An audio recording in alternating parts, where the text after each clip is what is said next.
पूरे देश Today I have come to tell you, the whole country, that we have decided to withdraw all three agricultural laws. In the parliament session starting later this month, we will complete the constitutional process to repeal these laws. Zafarul Islam Khan. He's the editor of the online newspaper The Milli Gazette and is joining us now live from Azamgarh in India. Zafarul Islam Khan, thank you so much for being with us here on TRT World. So, I mean, this is quite a climb down for Mr. Modi. Doesn't it show that he is, at this stage, politically weak? In fact, I should say that it is a very big victory for democracy, a very big, because this person, Mr. Modi, is known that he does not take back his words. He is very tenacious. He never concedes defeat. So if he concedes defeat today, which is a very clear defeat, because for the last 1 year, these farmers have been protesting outside Delhi and in many other places in the country, and he was not listening to them. He was not ready to meet them even. He was not ready to repeal these laws. But now that he has done it, it means that people's power is the greatest power in this world, and even such dictators like Mr. Modi are forced to listen to them. In fact, he has conceded this because there are elections in 5 states this year, this coming year, and especially in Uttar Pradesh, where I am right now living. In this state, this is the biggest Indian state where 80 MPs in parliament go from this state, and if he fails this state, if he is defeated in this state, it means his government will go. So he has conceded defeat in front of the farmers and also has listened to the voice of the people, which is a great thing.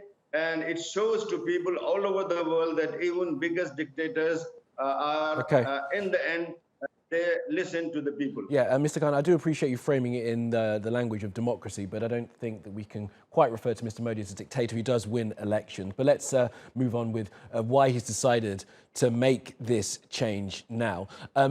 Does it show, do you think, that he is willing to listen to criticism? Because as you have pointed out, in the past, Mr. Modi has not been willing to climb down from decisions that have been made. I'm thinking about the changing of the cash a couple of years ago, which led to people standing outside ATMs and not having any money. Yes.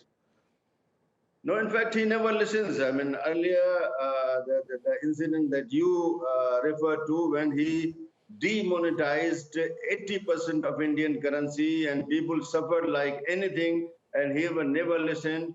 And 2 years back, when he changed the nationality laws and people were on the streets 24 hours a day for 3 months, he never listened to them.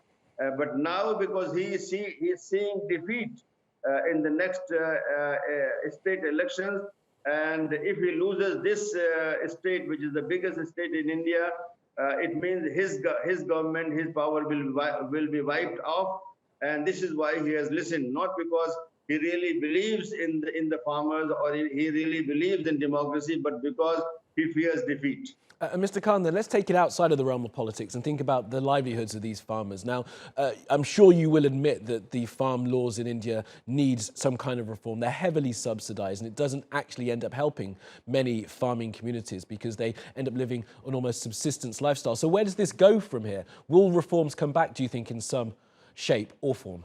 I mean, actually, we should look at the laws that he has enacted. These laws allowed big corporate companies. I mean, yes, but he's repealed those, Mr. Khan, hasn't he?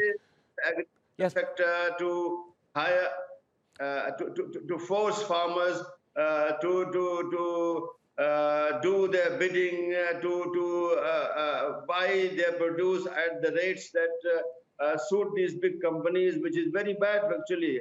Only very big farmers were going to benefit from these laws, while the majority of farmers in India are small stakeholders. So these laws that he had made were going to benefit only the big companies and big farmers, and not ordinary people. In fact, these laws also abolished the minimum minimum price for various kinds of agriculture produce like wheat, like rice, and these things which support our farmers. Actually, our farmers are not getting their due from these things, and they need a support price from the government so that nobody can buy or force them to sell their things under that price. And these laws were going to abolish that, and this is why they were on their feet all this time for more than 1 year. Yeah, well, they've certainly had their voices heard now as Narendra Modi has repealed those laws. Okay, Zafarul Islam Khan from the Milli Gazette, thank you very much for your analysis. Thank you.